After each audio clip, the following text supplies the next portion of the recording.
Hello everyone, in this video I'll be translating and summarizing the latest Urdu broadcast by Imran Riaz Khan to make it accessible for our English-speaking audience. Let's go through the key developments and insights in Imran Riaz Khan's words. First news, Imran Khan's nephew has been presented in court. He was granted a 5-day physical remand. Shah was produced in court. Officers of Pakistan's mechanism of justice were present in large numbers. They raised slogans. The reason given, the party announced that Imran Khan's family will show solidarity. The pressure on them is increasing. So, on arrival, the police claimed to have recovered a baton, danda, from Imran Khan's nephew 2.5 years later. It's as if they hid that baton in a museum. When Imran Khan's nephew had reportedly fought a fierce battle with that baton, he apparently stored it in a museum, and now, after 2.5 years, they found it. I'm stunned. What kind of baton appears after 2.5 years, and from where? Beyond my comprehension. Once they apprehended me a year after the incident. I was just covering the story. In 2024 they arrested me over a 2023 incident and recovered a baton from me without my knowledge. I said I hadn't been anywhere, I was sleeping. Who recovered that baton from me and where did I give it? Nothing happened. Anyway, this baton has now been recovered from Imran Khan's nephew. Next they said they recovered his phones, his social media accounts, and even a gas mask for tear gas. Items are being recovered after 2+ years. It's like a slap in the face. Unbelievable. The court has granted judicial remand to Imran Khan's nephew Shah. Another nephew will appear next. That too should be discharged, definitely. In Shah's case, he was at a protest, got a bit hyped, but he'll be released. He is innocent. But the other nephew? No question arises. He wasn't even there. He was hundreds of miles away in Chitral with family and friends. He learned about the protests later. His presence that day is documented with evidence which his family submitted. He should absolutely be discharged. Now that it's judicial remand, bail application is being made. Hopefully he will be bailed. Meanwhile, the same case where they found the baton after 2.5 years still hasn't produced CCTV footage. This area is a cantonment and covers the Corps Commander's house, not a normal area. There are CCTV cameras everywhere, entrances all around, in the cantonment. It's all recorded, but the footage is missing. Everything else is available, except the CCTV. That's their current state.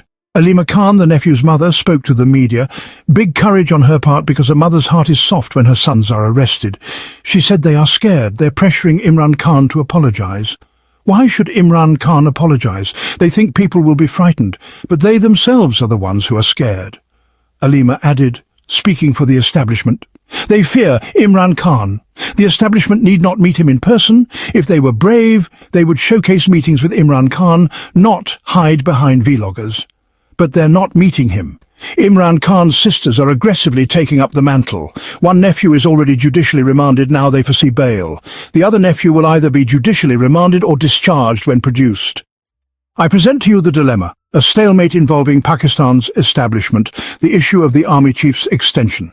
The decision now lies in the hands of the Sharif family. Formally, they have to grant the extension. In practice, the decision is being made by Shahbaz Sharif and his cabinet, with Mariam Nawaz playing mediator.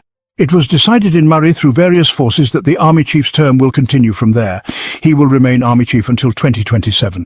Now the game is in the Sharif family's hands. They may bring a new army chief or extend the current one. Whoever comes will serve for 5 years, as per amendments to the Army Act. Whether the current army chief gets 5 more years is Sharif family's decision. This is the major development, and my analysis and sources say the Sharif family will demand elimination of Imran Khan in return. They are pressuring the establishment. Grant us the extension and get rid of Imran Khan. This is happening quietly, and it's what the entire country knows. Not breaking news. If the Sharifs had it their way, they'd erase Imran Khan from seeing daylight ever again, but they don't have that power, nor does the establishment. Pakistan's public stands with Imran Khan. Yet the Sharif family is ruthless. They may take drastic steps, because the establishment will have to pay a price, and they know that. That's the truth. We've reached a bargain. We give you the extension, you get rid of Imran Khan. That's where things stand. What happens next? We'll discuss later. But extension is a sweet thing. People are willing to do anything for it. Meanwhile, Mariam Nawaz has spread her hatred standing in floodwaters. Do you remember Bilawal's famous line, "When rain comes, water comes"? Now Mariam Nawaz has a similar statement. Rain comes because there was a race, speaking of rain, in English, rain. People are confused and everyone's hustling to make tickets. I told you earlier, these TikTokers will abandon the people, using even minimal resources for their own social media. That scenario is visible now. Boats are running. I told you days ago, I'll show the evidence in video. Wait a day, now boats are being run. Mariam Nawaz is a boat queen on the Ravi. She's boating with 2 or 3 boats, but these are meant for rescue, not pleasure trips. She first enjoyed a helicopter ride, then she got into boats and took pictures, made reels advertised in newspapers, using this entire situation for her benefit. As Marx said, disasters affect the poor, but the wealthy exploit them for opportunity. They turn calamities into profit and political gain. You can see it. There's floods in India too, but you don't see these cheap antics there. In Pakistan, it's cheap theatrics. Punjab's governor also. He holds the world record in benefiting from floods and rain. Shahbaz Sharif has 40 years of experience exploiting rain and floods. He's a veteran operator. He got there. He's a boat-running master. In India, though there are floods, you don't see these antics. They have modern vehicles, rescue vehicles that float, pulling people out of water. No actors, no TikTokers. Empty vehicles go and come back loaded with rescued people. That's how it is there. But in Pakistan, these tickets never end. Why should Punjab's governor stay behind? They've reached the Ravi River just to make videos. The poor boats that were originally sent to rescue the needy have returned. The Governor Sahib is standing by the water's edge. He's brought along members of the media. They're standing at the riverbank conducting an inspection, evaluating the situation, as if somehow they'll be able to stop the floodwaters. He's holding a prayer bead, mashallah, in his hand. A group of journalists follows him everywhere. They're filming him with boats and floodwater in the background. Boatmen are waving their hands in the background. But what is the point of the boats being there?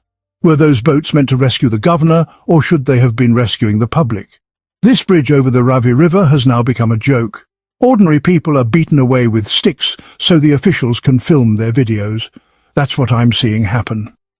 Now the man who holds the World Cup in exploiting floods for publicity and political gain, he has returned to his old ways, has arrived in Lahore and begun his self-promotion campaign.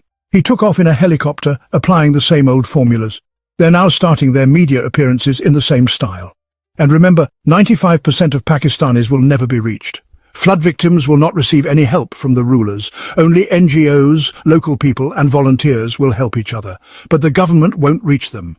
Wherever rulers go, their own people are gathered in advance. Those are the people shown as flood victims. Videos are shot using staged setups. Before a politician visits, the MP, MLA, DC, AC of that area are informed, and a controlled crowd is assembled. In my view, these people have never even seen real flood victims. I know because we went out to work ourselves, so I have a clear idea of the ground reality. At this moment, the boats should be used for flood victims, but instead, ministers and women politicians are sitting in them. Mariam Nawaz is riding around in a boat. Brother, what's your job here? You've engaged 6 boats for yourself. Each boat has a cameraman sitting in it, filming you from every angle. Let them rescue people instead. Rescue 1122, the agency Parvez Elahi had created, has done a phenomenal job. They deserve high praise. These Rescue 1122 personnel have worked without political affiliation, selflessly saving lives. If any organisation has performed better than the Army, it's Rescue 1122. Frankly, the Army shouldn't be brought into such civil emergencies. They have their own duty, protecting borders. If civil institutions were properly developed, the Army wouldn't need to step in. And if the Army is called in during an emergency, it's not a bad thing, because the nation spends a lot of money on them, and they are a strong institution. So if the nation needs help, the Army should be used. But the rest of the institutions also need to be strengthened, like Rescue 1122, which is doing great work despite limited resources. Dear viewers, just imagine how desperate they are for popularity. A video surfaced of a UNICEF water pump, a UN organisation. They tried to remove its sticker, but it couldn't come off. Still, they were pumping water from it. And how cheap are these people? They're so obsessed with cheap publicity. Behind the pump, they've placed 2 government workers holding a Mariam Nawaz banner. The shot is framed to show the water pump flowing, with Mariam's banner in the background, for promotional purposes. Someone else provided the pump. Someone else is operating it. But the banner is inserted in the scene, and the 2 people who should have been helping flood victims are instead holding up Mariam Nawaz's banner.